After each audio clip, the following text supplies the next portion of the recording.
This is the 2026 Buick Enclave ST, and Buick has finally made this luxury midsize 3-row SUV cool? Let's talk about it. Welcome back to the channel.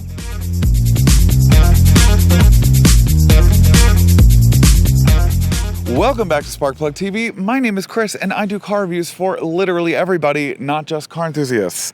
And before I begin today's video, as always, please do me the biggest favor ever and like this video, comment something down below, subscribe to the channel, and hit that bell icon so that you get notified whenever I drop a new video, which is whenever I can, typically Sundays at 12 or 12:30. So thank you so much for your support. This is the third generation Buick Enclave ST. This was set to replace the minivans for GM, and this is alongside the Chevy Traverse and the GMC Acadia. This new generation came out for the 2025 model year, and there's not too many changes for the 2026 except for 2 new colors, and the Avenir comes standard with the rear view mirror camera. This also slots itself in a luxury niche that Cadillac has not yet filled with a gas-powered 3-row family SUV, whereas the Cadillac has the all-EV Vistic. Meanwhile, the XT6 is no longer in production. These start around $48,000 for the Preferred, with this, the ST, coming in around $52,000, and then the Avenir, which is the fully loaded one, coming in around $61,000. This one, though, stickers for around $62,000 because it has a bunch of packages that you can option. We love packages. Let's talk about styling. To me, this kind of feels like a grinder date or a hookup in the sense that they look great in pictures, but then you get up to meet them and you're kind of underwhelmed by it. That's how I feel about this new generation Enclave. Objectively, I think it looks really cool. I really love this grille detail right here, and I also really love their new badge, and I also really like the daytime running light separation with the headlamps. But I think it works a little bit better in the Envision and the Envista, not necessarily in this. Again, objectively, I think it looks handsome, but subjectively to me, just to me, I'm not really that entirely sold on it. Now, I do think that the front 3/4 angle looks really good, but then when you get over to the side profile, it just kind of looks like the front hood hangs over the bottom bumper. It just is a little awkward looking to me. Now, if we make our way to the side profile, I actually really love the way that the side profile looks. I think it looks really handsome, and especially with these 20-inch wheels, I really like that they kind of look like they're in motion, even when they're slowly spinning along. Now, if we make our way to the back, to me, this looks like any and every midsize SUV on the market currently, especially with this light bar back here. Now, I think it does look like a Buick by itself, especially in the way that they've got these tail lamps designed. But in general, like, this looks like it could be a Lincoln. It looks like it could be a Lexus TX. It looks like it could be literally anything on the road. Now, I do like the two-tone with the black right here, and then I really like this gray color. And these are differentiated tailpipes from the other two, from the Traverse and the GMC. So it does differentiate itself in that manner. But again, Okay, let's go over the powertrain. So this actually forewent the V6, as did all of the other midsize 3-row SUVs, and instead it employs a 2.5-liter turbocharged inline 4-cylinder engine that outputs 328 horsepower and 326 pound-feet of total torque. Look at how tiny this thing is. It's so small. This engine bay isn't the biggest, but I kind of wish that there was a V6 in it, and I'll get into why in a bit. The towing capacity is impressive though. It tows 5,000 pounds total, and it comes either optioned with front wheel drive or like this one, which has the all-wheel drive. All right, now we're in the trunk section, and because this is about 10 inches shorter than a Tahoe, it's over 200 inches at this point, it does have one of the largest cargo capacities in its segment. Now back here, you've got about 23 cubic feet of storage, and you've got this nifty cargo spot right here as well. This one also comes with the power package, which includes these power folding 3rd row and 2nd row seats. Now the 3rd row go up and down from a power point, but the 2nd row are only automatic folding with the buttons. You can only put up the 3rd row automatically. Now we're gonna play my favorite game, which is, do I, Chris Kluver, who is over 6'4", with shoes on especially, fit in, thank you for that, do I fit in a midsize 3-row SUV in the 2nd and 3rd row? Now, if we get into the 2nd row, pretty easy, pretty nice. I have a decent amount of headroom. It hits right up top, especially with this panoramic sunroof. I do have a decent amount of legroom as well. These do sit on rails, so you can move it back and forth. You can also move the back of your chair if I can find it. Hey. I've tested the third row before in the Acadia, but you press that button right there, and then pretty decent entry point, not that bad. All right, so here we go. So a decent amount of headroom, and there are some air vents back here. I would have legroom if everybody moved up just a little bit, but in the farthest back position, I don't have a ton of legroom. Now there is a button right here that you can press if you're the occupant in this seat, and you can get out that way. Now let's go to the front and talk about the features. I really like the way that the dashboard looks. It is actually really gorgeous, and I really like this 30-inch panel right here. This is a similar style shape that you can find in the Invista. I just think this is a lot better because it's one continuous panel. It's very responsive. It's great to touch. There are some climate control buttons right here, and I really like this center console in the piano gloss black. It's a very nice looking interior. My only qualm with it though is that the materials aren't all the best. I really like how they staggered this dashboard right here, but I don't know, for the price point, it just feels a little cheap in here. This being the ST, it does come with this flat bottom steering wheel, and there's a whole bunch of storage down here because this is a floating style center console.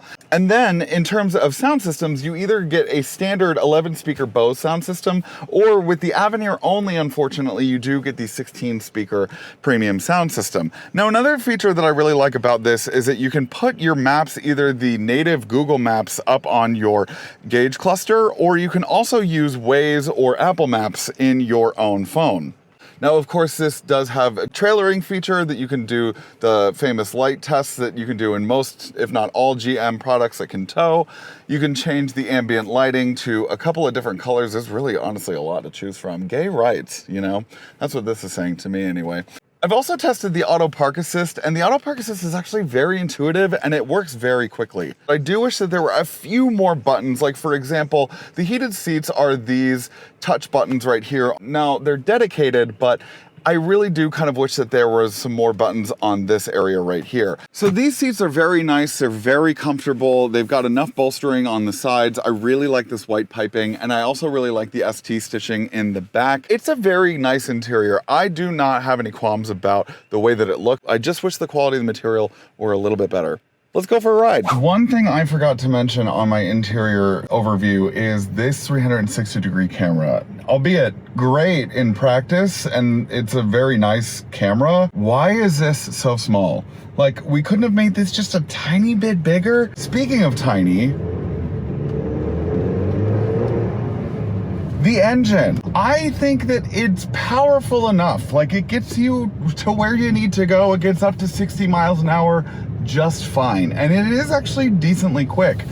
But if this is the luxury offering, why do we not have a bigger engine? Or at least even like a hybrid? It's just a little lackluster. Especially just like the GMC that I had.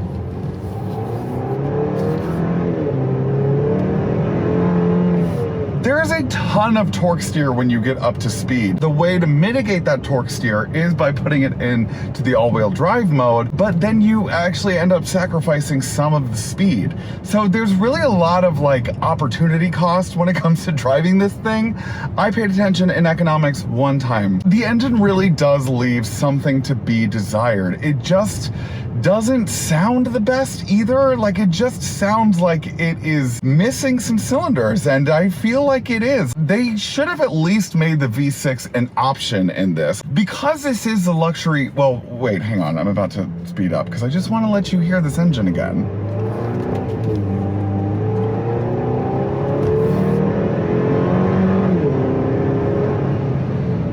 It does its job. It gets up to speed, it gets you there, but yeah. Some other things I wanted to mention about the fact that this is a luxury car.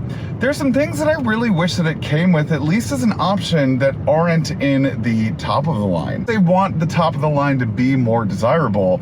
And I think the only kind of feature that I think should stay maybe in the top of the line is the massage chairs. They come standard with that in the Avenir. I don't necessarily need the massage chairs, but what I do think should be like standard are the power folding side view mirrors that are included in this. You do get them, but they don't fold when you lock the car. You have to manually do that yourself. Really small little detail, but I just think it should be there. Some other features that are reserved for the Avenir that I think should be in here are rain sensing windshield wipers, cooled seats, and heated second row seats. Why can't I get heated second row seats? That just seems a little picky and choosy. I wish that it had a better selection of luxury goods for this car. Now you do get ambient lighting, and you do get auto park assist, and you do get the 360-degree camera, and because this has the power package, it does come with this rear view mirror camera. I just wish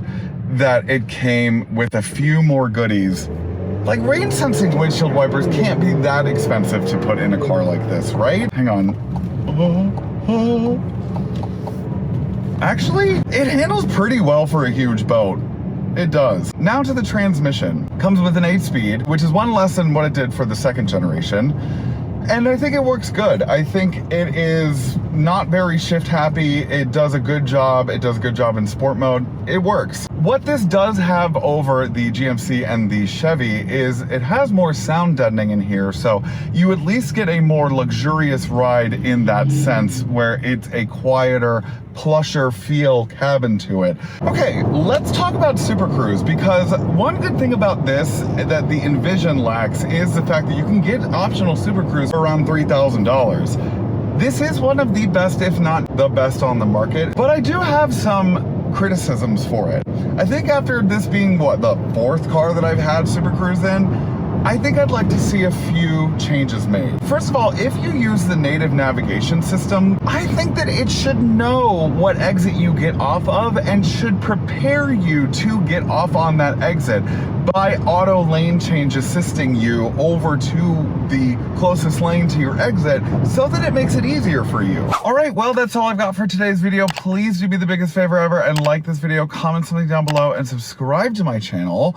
We're almost at 10,000 subscribers. Like, what the entire fuck? Thank you so much for your support. I really, really appreciate it. Not everything needs to have a familial resemblance. Okay, Buick? It looks the best in the Envision. It looks great in the Invista. I just feel like it would have been really cool to have this have its own bespoke demeanor. I think for the price point, you do get a lot of things with that. I just wish that you got some more luxury features in the bottom and mid trim. I think that the Avenir is correctly priced for everything that you get. You do get massage chairs, you do get cooled seats, but like, why can't I get cooled seats in at least the mid trim? If I had to choose a luxury midsize 3-row SUV, it would be the two that I've been talking about this whole time, the Lexus TX and the Lincoln. It's just not fully there for me, you know? Like, I just think if I had to choose between the three of these, I would choose the GMC Acadia, because I just think that that suits me better, and I think it's got more bang for your buck,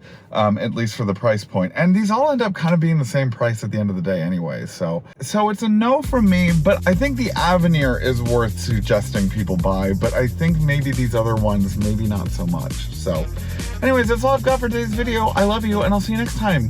Bye! Hey Sparks, thanks for watching today's video. Do you want more Sparkplug TV content? Then you can choose one of these 3 options right over here. The middle button is to subscribe to my channel, so please do that. Right over here. These 3. I can't see them in real life, but they're right here.